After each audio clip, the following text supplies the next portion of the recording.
just in case. I'm pretty sure I started them right at the same time this time. But anyway, good morning. Good morning. How you doing? How's your weekend? It was good. I actually got sleep. Yeah, I think I got for some reason, my daughter slept until 8 a.m. on Saturday. So that was kind of nice. And then Sunday, I was supposed to go up and do a flight lesson, so I got up early, got everything ready, and then the weather didn't cooperate, so get that out of there. Weather didn't cooperate, so I didn't get to go. And I'm actually supposed to go this morning, but it's supposed to rain and be all cloudy and nasty, so I probably won't be going again. Awesome. Yep. Awesome. So yeah, I didn't sleep much yesterday, but Saturday for sure I got to sleep in, which was really nice. We didn't play video games this weekend for the first time in a very long time. So I didn't even notice. Yeah, I didn't stay up as late as I normally would have, and then slept in late, so it was great. Yeah, I didn't even notice, to be honest. Yeah, I mean we didn't. Yeah, it sometimes it doesn't work out, but anyway, there was something we were talking about at the gym that I wanted to talk about today, and I forgot what it was. I don't even remember what we were talking about at the gym, man. Yeah, only an hour ago, right? Yeah. I don't know. We were just talking about business. Well, yeah, that's usually what we're talking about. But I know that, let's see, you're working on, well, we're working on starting another business, right? Mm-hmm. And, I mean, we already each own two, right? You have two, or do you have one? How many LLCs do you have active at the moment? I have two. You have two active LLCs? Yeah, but one's not in Florida. Okay. One's in Wyoming. It's for my marketing. It's for the lead company. Yeah, okay. So I have two as well, and we're about to have a third, right? And there's some people that are just, what the heck? What are you guys doing? Why do you need that many? Oh, okay. I was like, what do you mean? What do you mean? Yeah. Why would you need that many? Mm-hmm. You know what I mean? Well, for someone who doesn't know. Yeah, so why do you need so many LLCs? Well, first off, I'll give you a good example. Let's go with the consulting one. We are going to, we already started. If we have anything in there, I don't want that tied back to my insurance company. Mm-hmm. And it's not I believe we will do anything wrong, but people out there nowadays are very, out to get you, basically. Yep. So, to me, it's more or less just asset protection, making sure that I don't mix entities or bank accounts to just shield myself from liability if anything did occur, if that makes sense. Yep. I think that's the best way to say it. Yeah, that's essentially, that would be the main reason, because we both are licensed at the state level, at least. You know what I mean? You might hold one in multiple states, but all 50, baby. All 50? Yeah. So you set up another company that isn't tied to your license. So for me, I don't know how it is for you, but when you have your license can be, if it's tied to a company, I'm solely responsible for everything that happens in that company. Mm-hmm. It doesn't matter. If it's I'm allowed to qualify people, but then again, the bottom line is me. My license is what's on the line, and it has to be registered and tied to that company if I'm going to be qualifying or whatever. So to set up another company where the licenses are not tied to just protects us in case somebody, a lot of, I got the question, why would you do that if you guys are being, if you're doing the right thing, if you're practicing business correctly, why would somebody want to sue you? And it doesn't matter. You know what I mean? It doesn't matter what you do. Somebody is, there's people that are out there just to try and rip everybody off. And, you made money and I didn't? Yeah. Watch this. Yeah, so they will go out of their way to try and, so it doesn't matter what practices I have. A, you're never going to make everybody happy, but B, there's always one, you know what I mean? So if we're doing a consulting company that we just set up, right? If we're doing that and I'm offering advice on construction, or you're offering advice on insurance or marketing, right? And say we just offer advice, but it doesn't go the way they wanted it to go, right? And they say, you know what, I'm going after them. Now our licenses are protected because they're not tied to that entity, right? So they can't come after everything that we've built with our other businesses simply because we aren't tied to them. You know what I mean? And that's the main reason, because I got that question, I don't know, this weekend or something. It's like, yeah, we just started another business. And why would you start another business? Why would you need to do that? That's exactly why. Well, for the other purposes, you have different EIN, employee identification numbers, which means I can identify that this employee is with this company and this employee is with this company. Right. Which, for accounting purposes, makes it very simple. Without that, it is a headache. Right. Trying to mix 3 or 4 different companies. Let's say I never actually got a company and I just stayed with, your company. Let's say we went all the way back to ProView. Right. And we just used ProView for everything. We would be at risk because 2 different industries. You can't do that. You have to have a business registered for one industry. Oh yeah, no, you do for sure. So, like, it's one of those, things to where it's like legally you can't even do it regardless. Like, I need to be able to split it up. I can't call my insurance business and consulting business at the same time. Yeah, it's 2 different entities. Yeah, I mean, when you go to register your company, they do make you pick a category. An industry and a category. But I don't know. You can change it, but I don't know necessarily. Like you can offer consulting services through your company. You know what I mean?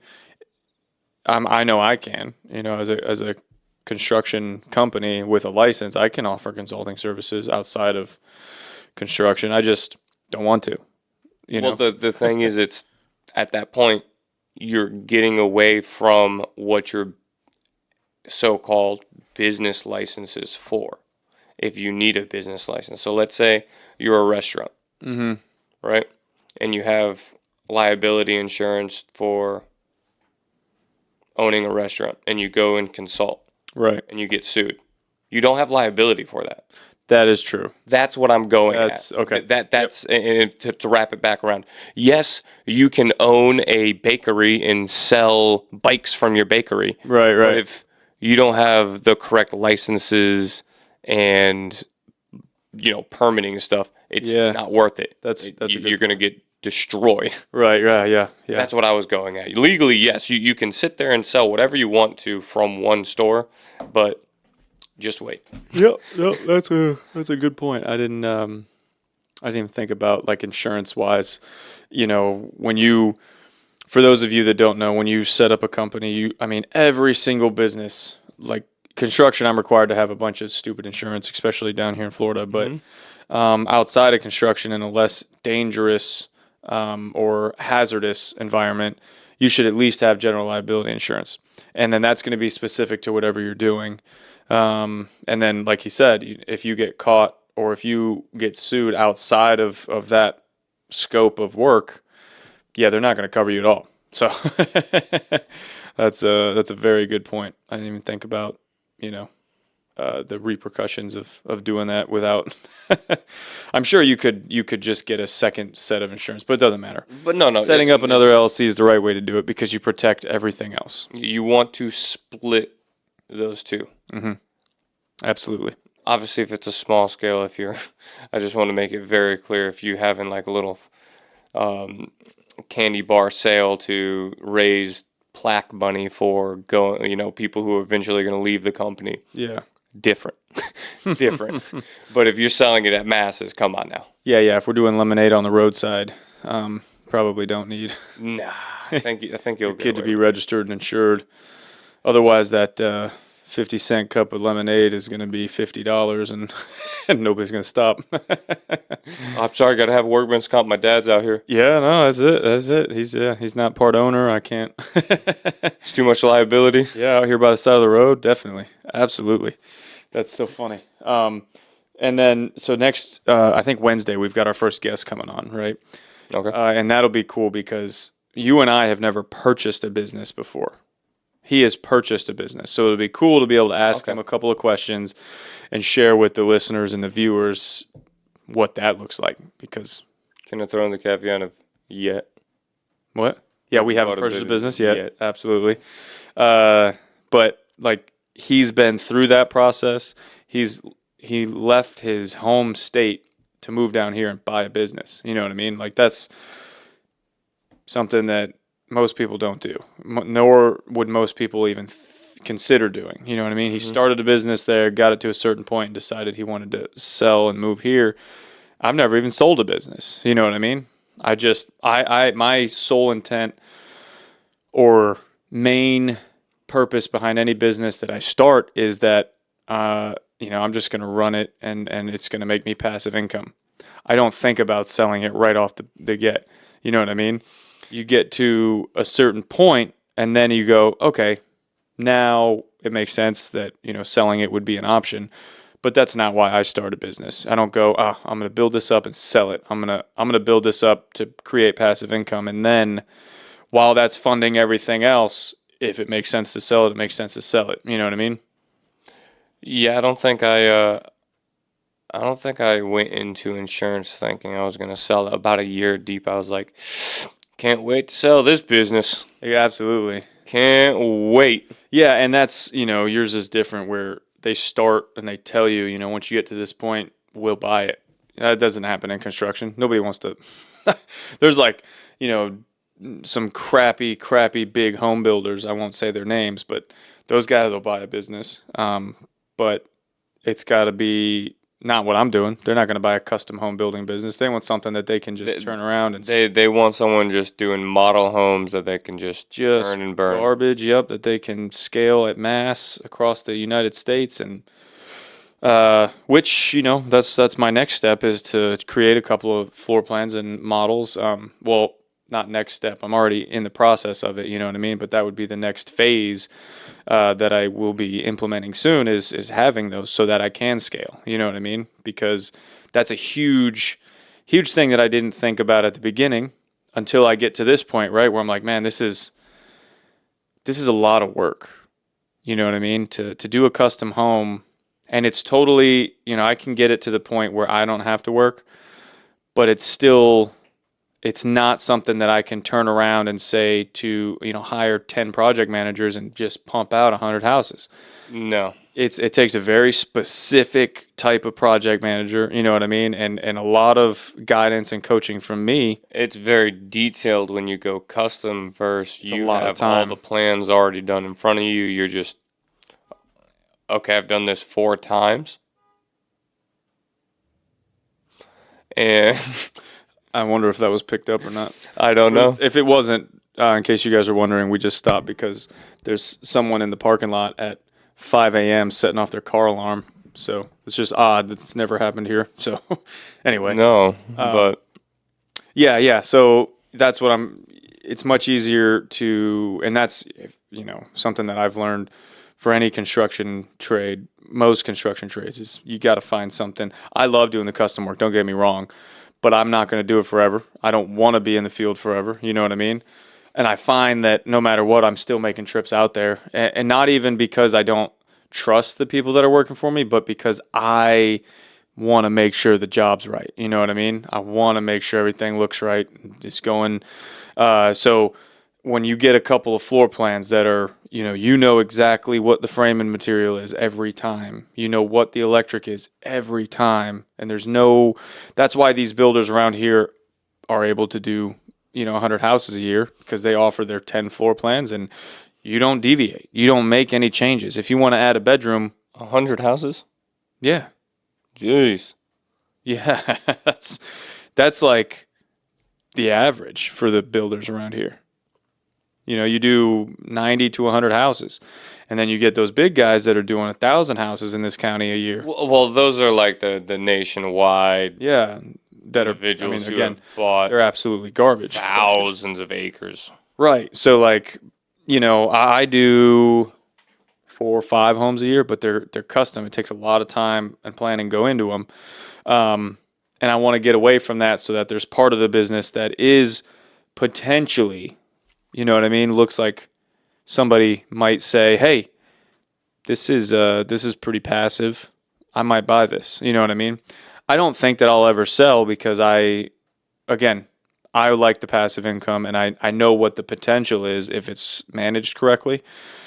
So to sell it off would be like, you get a big payday. It's just like real estate. You know what I mean? You get a big payday, but then, okay, now I got to pay taxes on that. You know what I mean? On the income that I received from selling the business. And then B, I lose that steady paycheck. So I've got a big lump sum of cash, but then I don't have that steady, paycheck coming in.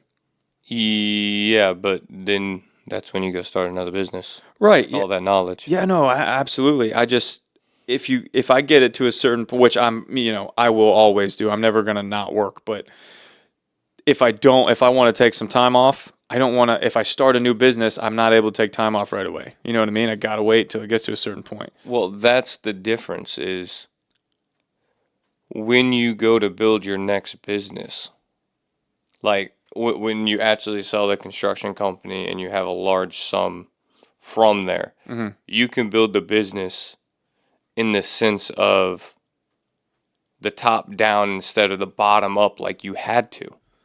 You can absolutely. It'll go much faster. Don't get me wrong, but like, and I'm gonna do that. Like, I'm not saying that that I'm gonna sell the business and be done working for the rest of my life. I'm gonna go learn how to be an electrician and start from the bottom and work my way up. I'm gonna be an apprentice, and it's like, okay, yeah, no, it's just. If it's running efficiently, you know what I mean, and I don't have to think about anything, and it's paying me, I don't know why I would be inclined unless it was a hefty payday. You know what I mean?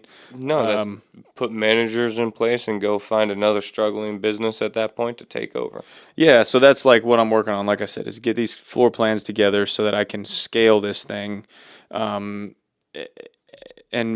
that's probably the best advice I would have to any tradesman that's trying to start is pick something that is easily replicated. That way you can do it at mass without having any thought, you know what I mean? Little to no thought, little to no training. Once you get one training thing set up, that's it. Whereas right now, to build a whole house for me in a custom house, I have to train each specific, I can't just say 50 steps. I get what you're saying. It's the same thing. It's when I go into teaching different products, like teaching just the basic life insurance products to advance, it's 2 different steps. It's which one's more duplicatable. The one that takes 5 minutes to sell. Yeah. Not the one that takes 2 hours. Exactly. Now, which one's more profitable, though? Right. And that's like there's a conference, a builders conference I didn't get to go to, but one of my friends went and said, they talked about building custom homes, and he's like, I don't want to build a custom home because it requires a lot of time. He goes, but when I was when they had this discussion about building custom homes and how it's a way better idea because you're only building 7-8 homes a year, but the profit margins are way better. But again, then there's so much more time in it. You know what I mean? No one talked about the work that went into those. Yeah, there's just a lot more management, which again, once you get the right team in place, it could work smoothly. It is, yeah, but it's a lot of work for that team. You know what I mean? Like your project managers aren't. It's not a go out, check the job site, go home. It's a man. This client. There's change orders involved. There's so much planning, and then there's still change orders. You know what I mean? Midway through construction. And there's so many details that need to be mapped out and marked out and caught ahead of time before things happen, that if you don't have the knowledge, you're just going to miss them. You know what I mean? Going through it right now on a $500,000 remodel that we're doing. And it's like constantly, I'm having to go out there because the project manager that I have is taking a lot of time off my plate by going out to these jobs and stuff, but he's just not as experienced in custom home building. He's got project management experience, but not for custom homes. So when the client says, yeah, I want LED lights recessed in my niche, in my shower shelf, right? Okay, well, there's a lot of steps that you got to do during the prep work to make sure that by the time tile's going in, everything's you can actually see, everything's there lined up correctly and ready. And if you don't know all of that, you know what I mean? You miss something, you're not going to tear back into that wall. No. Go back into the attic that's got spray Sticky foam. lights. Yeah, you can't rerun wire. Like you can, but then it's double the cost because there's so much extra work. So things like that, is exactly why I'm moving towards having these. I'll have basically two divisions: the custom home building and the spec home building. And I don't want to say spec home because there's a negative connotation to that, where a lot of the spec homes here are built with the cheapest building materials and built as quick as possible, and then sold for. So what you're telling me is money. you're trying to be the high end. It'll be homes. Yeah. And I know you just said that for spec homes, but like I didn't know how else to say it. No, yeah, it'll be it's I guess just models, not models either, because I'm not going to build one and then have people walk through it. I might do that eventually, but up at the front, I don't got enough money to dish out a whole house just to sit there. You know what I mean? So Not yet. yeah. So that's why I said not at the beginning. So. But yeah, I'll have a couple of options for people to pick from. And then with that, you get three choices. These are your three paint colors. These are your three roofing options, siding options, whatever. That's it. I'm not letting you pick whatever you want, because again, then it changes the plan. I want it to be as cut and dry and straightforward. That way, again, I can hand it off to any project manager and he can efficiently say, all he's looking for at that point is quality control. He's just got to make sure that the subs do their job to our standard and not have all that extra planning involved so that anybody can do it. Yeah, I mean, that makes. Yeah. And then, you and I with our new business will be similar. You know what I mean? We're going to build it out to where at first it'll be you and I doing everything, right, while we figure out what that looks like. But the whole plan, again, would be to hire somebody to do that stuff for us. And that way, you and I specifically aren't doing all of the consulting. We'll have somebody that will be able to, take that over in the future. But you have to plan for that at the beginning. If you don't think that when you start it, you'll get stuck. You'll get stuck working in the business instead of on it. Yes, and I tell that to a lot of business owners, that are you really a business owner if you can't step away from your business for a week, 2 weeks, 3 weeks, and it run? Yep. And it doesn't run, my bad. If it runs, you're a business owner. If not, you're just an employee still. Yep. Like, you're your own employee, you work for you. Yeah. But you're still an employee if you have to go in and clock in every single day to make sure the business runs. Absolutely. And there's multiple things, like the insurance one, I still work in. Absolutely. I still work in the marketing one. I have that basically on maybe 4 or 5 hours a week. I work in that, and it's completely passive. Yeah. And I have VAs that help me with that. That's completely passive for me. I could stop right now and it could run itself. Right. The insurance one, I'm an employee there. Exactly. But the thing is, I know that. Right. And every day, though, I'm working towards making myself a business owner in that business. So I do not have to be in it every single day. I can step back and just take the profit. Right. If that makes sense. Yeah. And that's, obviously what I'm pushing towards, because, again, I find fiend. you hit the Say funny. found and find at the same time. I'm finding out that I'm still spending more time than I want to double checking the field. I'm out in the field half of the time, which is better than all of the time. You know what I mean? But it's still, way more than I want to be out there, just making sure that things are going correctly. Because it's all custom, and I'm the one with the experience. I can't expect somebody to have the same vision as me. You know what I mean? But the problem is that I sold those jobs with my vision. So like they're expecting me. They're expecting my vision, and that's why I would like to get something else going so that I can take some of that off of my plate. So yeah, and maybe you can contest to this. I think the selling your vision is literally. It made me think. I have an issue where with my guys. I can get across and I can sell myself. And what I mean by that is any part of sales, you're in sales, I'm in sales. If you own a business or attempting to run a business, you are in sales, just so you know. Even if you don't want to think you're in sales, you are in sales. Mm-hmm. The ability to sell yourself is everything, but selling yourself and then having someone go behind you and do the work is one of the hardest things I've found. yeah, Because even with a SOP in place, it's not you. Mm-hmm. So how do you scale back and sell the job without them expecting what you would provide, but your employees would have to provide your stamp, you know what I mean? Yeah, that's a huge. I'm having an issue right now with my project manager and his communication. Right, so I don't know.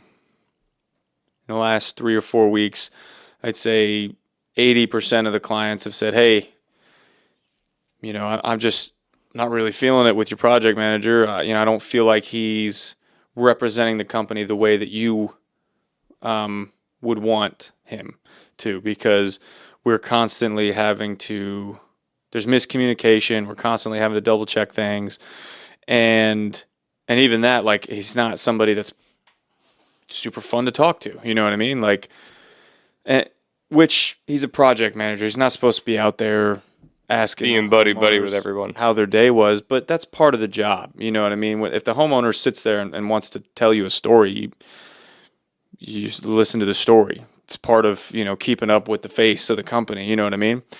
But that's just not his personality type. He's not a type of person to go out there and bullshit around for 45 minutes. He's there to look at the job and move on to the next one. So that comes off as to a client, that comes off as, oh, he doesn't care about me. You know what I mean? Like, my time is not as important as the next client's time or whatever. So, I go out there, I sell these jobs because I'm acting as a salesperson right now while I work on building out that position. But I'm acting as a salesperson, and then, they're all excited to get started on these jobs. And then I send my project manager out there to get moving, and they go, "Can you come back out?" I'm like, well, not really. Like, I try not to, because I need to stay out of his hair, make sure that he's managing the things that he needs to manage. But at the same time, when they're like, yeah, I've got some issues and I don't want to talk to him about them, now I'm out there again. You know what I mean? So yeah, you got to keep the job. Yeah, it's a little bit of it's an interesting situation to be in, where I've got this guy that's freeing up a lot of my time, but the clients and even the subcontractors don't really, they've said, "Hey, is everything all right with him?" I try to have a conversation with him about this stuff, and he's just one word answers, and he just wants to go to work, man. Yeah. That's so. What do you do? I get a salesperson, and that way I'm not the one selling the job, so they're not expecting me out there. They're expecting the salesman. And exactly. Then at the worst end of the day, if the salesman doesn't have a quote to go present? Yes, there's gas involved and pay, but him going out there instead of you frees up your time. Yep. So, I mean, obviously, I'd still be available. I'm the owner, but and I think that that's important because a lot of these big companies, you won't even ever see the owner. Yeah, but I was gonna say it's typically you reserve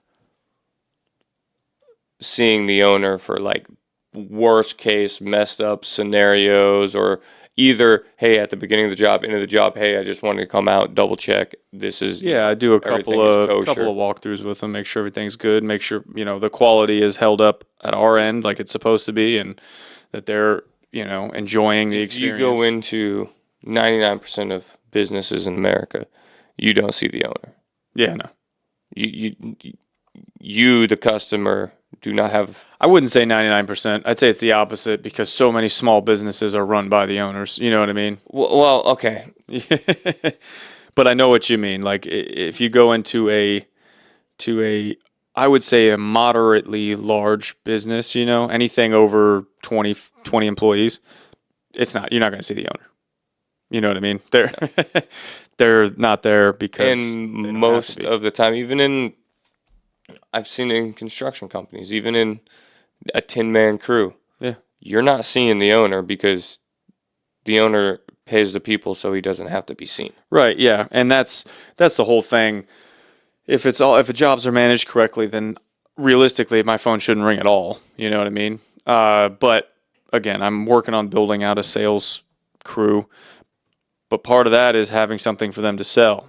I can't expect them to come in and sell a custom home. You know what I mean? There's just so much to it that they need to know ahead of time. Whereas if I have a couple of floor plans, they know what the options are. They can easily say, these are your choices. This is your best option, I think, and go with this. You know what I mean? Oh yeah, and then you got to be thinking about if you got salesmen, then you got to be thinking about how do you get them all leads, and it's the whole nother equation you got to throw in there. Yeah, yeah. You got to love it. It's not a one thing when you start to build out these divisions. Does not stop. But that's business development anyway. You're always trying to figure out how to make things more efficient and filling up all of that stuff. Anyway. I love it. You know what I mean? That's why I keep getting up. Otherwise, I would just shut this down and go get a job. You know what I mean? Yeah. Which is fine if that's what you want. You know what I mean? I just don't I can't do the same thing every day. That's also part of the reason I wanted to do custom homes, is because it's always a challenge. It's always something new. You know what I mean? Well, that's why. And so that's why I will keep this division and do custom homes a couple a year, get somebody trained up, and then I can just help when I want to. But realistically, if I want to grow to the scales that I want to grow at, and I want to produce the income that I want to produce, I need something, because inherently people don't want to think. They don't want to make those big decisions. The vast majority, they want to say, 80% of the phone calls that come through are, yeah, do you have any models I can look at? Do you have any floor plans? No, typically you guys bring me what you want to build and I build it. And they go, ooh, and then they don't call back. You know what I mean? They want the thinking done for them. That way they can just say, oh, I like that one. How much does that one cost? Okay, perfect. Let's build that one. You know what I mean? Which I am the opposite. So I thought different. I built a business around what I thought people wanted versus what people actually wanted. You know what's funny? I did that in insurance too. Yeah. I built out everything the way that I thought. It's the way that I was thinking, which it does do good when you're doing the business development, the SOPs, setting everything up. Our way of thinking is crucial for that. But it took me a long time, and obviously with the marketing company is where I started to be able to pull from it, is seeing it from the client's view. We had a good talk about it this morning, about something, a product that I wanted to put together and sell. Oh, right. And I believe that you were seeing that from your viewpoint and not seeing it from the market's viewpoint. I was actually again, just being the devil's advocate, if you will, because we've done this. I've done it too, where I look at the market, right, and I say, "Ooh, this is, they want this," right, and then I spend all this time making something, and get false hope. Well, I'm going to sell 100 of these, and then 3 people call me. The difference, right? Which I think I explained to you there, but just so the audience knows is, you're right. We used to do that all the time. That's the naiveness of just being a novice in business. I grabbed it from the customer's complaints. I'm filling a solution that they're asking for. Absolutely. That's the whole difference is I'm only acting on things that I have gotten complaints on multiple times to where I know I'm solving a problem instead of me thinking it's a problem and me trying to solve something I have a problem with. Right. Just because I have a problem does not mean 25 other people have the same problem. Okay. So how about this? Same thing. Say you do have complaints, right? You create a product to solve those problems. You release it. How many times have you done that and everybody just, they were all like, yeah, can't wait. And then you do it and nobody does anything. Nobody moves. How many times has that happened? Because that will happen. It's not on this, but I'm just saying. No, other people. Good example. I did that. I did that with software. Yeah. So I built out a whole software for 2-3 months. Went to go release it, expecting a whole bunch of people. I literally got more than 100 people saying they wanted it. Yeah. Released it. Nothing. Dropped the price point. Nothing. Yep. So the difference is this. And again, when you can look at someone and say, hey, I can take what you spend on your business and cut it completely in half and make quality better to get in front of clients, it's easier for them to pull the trigger because it's worth something to them now, vice intangible software that is just a what if. Right. And so, like, again, I'm just for the sake of conversation for the audience. Like, my argument would be that people are inherently lazy. Like I just said, they just want it done for them. Right. So that was my only argument to you this morning was you're selling this thing and it's great. You know what I mean? And again, I think it'll do well. I'm just saying the argument would be now they would be spending money on something that would cost them more time every week. Right. Yes. But the best thing is that's when you go, hey, it's blank cost. By the way, if you don't want to set it up because you don't know how to, here's the setup fee. Yeah. Right. And that's where you just do the upsales. And then if they go, well, what if it breaks? Just put me on retainer for $500. Yeah. But that's where capitalism comes in. Yeah, I know. And I'm just going to start upselling. And obviously I didn't mention those two things earlier, and I just said the product. But the thing is, it's those two additions that ties the features together, because if you look at it at the end, it's going to be saving the money vice them just going out and just purchasing on their own. I'm just enticing them more because now it's 3 versus 1 that got them the same thing for high quality but less. Right. And again, I was just acting as the devil's advocate. I know, to help you think of those extra, questions and steps to make sure that, and also, again, because I've done it and so have you, where you get excited about these things and then nothing happens. So that way, kind of, I don't want you to be all excited. And then in the off chance that something doesn't happen, you come back and say, again, are you kidding me? Like, people said they wanted this, here it is, and now they don't want it, because we've been through that, you know what I mean? And that would be something that it'll happen on it may not be every product. The thing is, in the beginning of business, you are emotional. You don't know how to control those. Yeah. This morning, when I was saying any of that, was I jumping up and down excited with smiles on my face saying I was going to be a millionaire by this product? No. Vice the times before when I got excited. Yeah. That's the difference. There was no emotion attached to any of that stuff this morning. It was just pure numbers and data, because I move a lot different than the beginning, because you learn a lot from your experiences. I got emotional in business before. Right. Now I move based off of data from the market, and I have stipulations in place to where even if I sell one of those, it's still profit. I'm happy. Mm-hmm.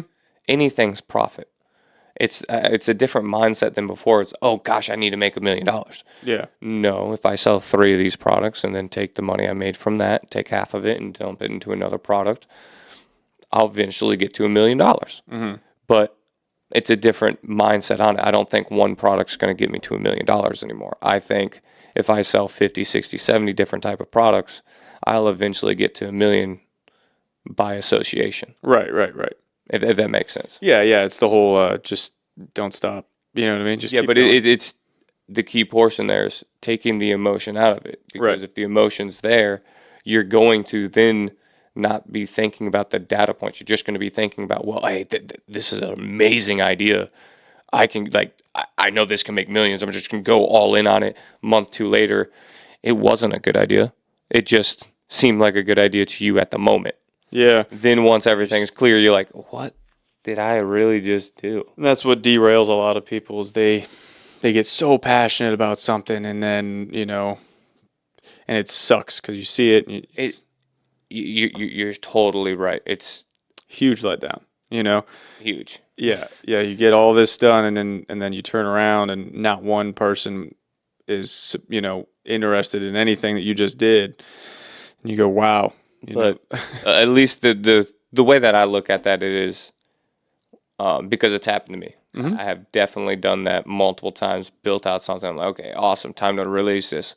Hey, I didn't know how to release it first off. So one of the major thing is you can build an amazing product and then feel like a complete failure and only sell one of them because you're not good at marketing. Mm-hmm. And you're not good at networking, you're not good at sales. Yep. Like those 3 things are so important to not just having a good product, to where it can really demotivate someone. Hey, I worked on this for 2 months and I made this amazing thing and no one wants it.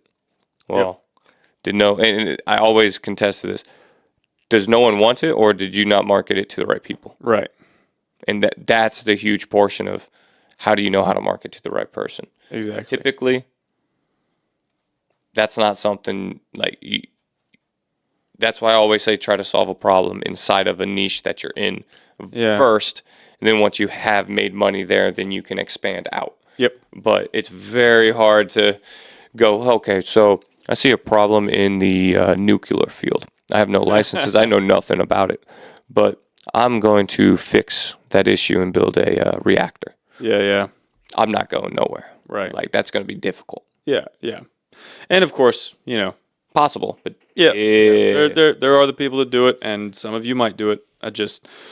I agree. But again, like having the emotion, it's like it's a good thing at the beginning because it keeps you going, right? But at the same time, it could derail you when things don't go the way you expected them to. You put these false hopes in your mind, and things fall apart, and you go, "Well, I'm done." You know what I mean? I'm going back and getting a job. This is not going to work. So I see that a lot where, that exact situation where people they give up after they derail just a little bit. You know what I mean? And it's just a lesson. Screwed up thing is if they tweak that product a little bit or they move to the next one, that's the one. You know what I mean? But they stop. That's the thing is each of my failures, because there's a ton, I promise, that you don't know how many codes out there that I have written that has not worked the right way, but I can tell you this, the next tweak on it, the next version made it 10 times better. Mm-hmm. But guess what? I would not have known how to do that if I didn't mess up on the first go. Yep. So it's so much just stacking the failures on top of each other until you have that success. Right. If that makes sense. Yeah. And that's, to, like he said, he wouldn't have learned if he didn't do it. That's the whole thing. Just do it. Just try it. I was talking to somebody last night that wants to start a podcast, and they were like, can I, I told you this morning, can I talk to you about it? I was like, I'm probably not the person to talk to. We have 4 followers. We're in the 1%, my friend. Oh, yeah. No, you're right. We're over 10. I stopped counting now. So, yeah.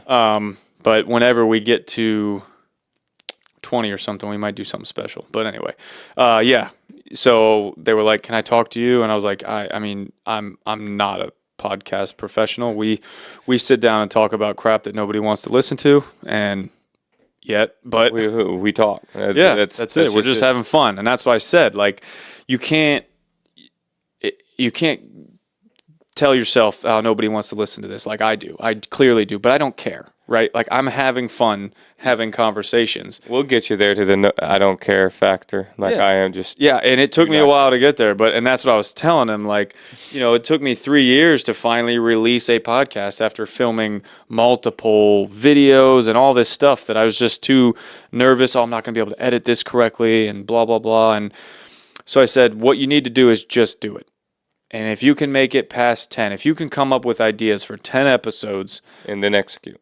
Yeah, just do those 10 episodes and then decide, this is a lot of fun, or it wasn't as much fun as I thought it was. Whatever. Was it more work or not? Like, well, after the R10 or 15, however many it took to get to 10. Yeah. We were still excited about it. Yeah. It was not, how can we stop? It was, okay, how can we continue? Can we do a couple more each week? What equipment do we need? It was more of, okay, we got through the jitters of it. We got through the first 10 to realize, do we want to try this, or was this just for fun? Yeah. So we decided to keep going, and that's what I told him. You do 10, and then figure out if it's what you want to do, then keep going. And that's what we did. We waited. We got our equipment after that, and again, I having a lot of fun. I'm not going to stop. And I don't, the audio, like, obviously in the future we would like to be monetized. Yeah. But it's fun. So I don't care. You know what I mean? I don't care how long it takes us to get there. I'm going to keep doing it because I enjoy it. So, and it's something, ironically, we already do. Like, these conversations are already to be had without. Yeah, we talk to each other for 2 hours on the phone on a car ride home about the same stuff. So why not? Exactly. Put a camera next to us, and maybe one person gets helped by it. You know what I mean? Vice us being on the phone and nobody gets helped. Exactly. You know what I mean? Except the person I'm yelling at because I got road rage. Yeah. So anyway, that was all to say that to just do it. That's how you learn is you figure out, just start doing whatever it is that you want to do, and try it. It doesn't matter. There's the whole, don't be a quitter thing, but I wouldn't call it quitting if you set a plan at the beginning, right? Like I said, 10 episodes. If you do 10 episodes and you say, I don't like it, then don't do it anymore. But you did it. Don't set for 10 and do 3 and say, I don't like it. Guess what? That goes right back to discipline. Yeah, exactly. So you do that, you just lying to yourself, which is just enforcing bad habits. It's just like going out for a sports team like I used to do. Right, I would start a baseball season, and then halfway through, I'd be like, man, I forgot how much I hated baseball. I don't want to do this. No, I just hated baseball. Yeah, so then I think I only ever quit in the middle one time, and I felt like such garbage after doing it. You know what I mean? But I didn't have anybody tell me not to quit. I mean, the coach said, "Oh, don't quit." I didn't care about that. You know what I mean? I didn't have anybody else. Like, our parents didn't say a word to us about that. They just said, "Oh, if you don't want to do it, don't do it." I cannot wait for my kid to tell me they want to quit something. Say, guess what? You started it. You're finishing it. So, and obviously, like I said, 10 episodes, but you finishing a podcast, I don't. I was trying to think if I ever quit a team. I think that, I don't know if it was the last year you were in, but I don't know if it was me quitting the team or me not being able to play on the team because I wouldn't do my homework. I don't know. Whatever. I'm just, that's the whole thing is set an idea or a measurable goal, right? Yeah. And then just finish that goal. And then if you don't like it, you don't like it, and stop. You know what I mean? That's the biggest thing, because there's so many people that think about doing podcasts that I'm finding out. Everybody comes, I was going to do one. It's just like, I was going to join the Marines. That's my favorite. I was almost a Marine, except for I never went to the MEPS. I never went to the recruiter. I'll leave that. I'll leave this for another time because we're already at 49. Yeah. But I've got something on that. On what? Joining the Marines? No, Almost? no. On the fact of the more you do, the more you're gonna hear. Yeah, that is a good one. But yeah, that's.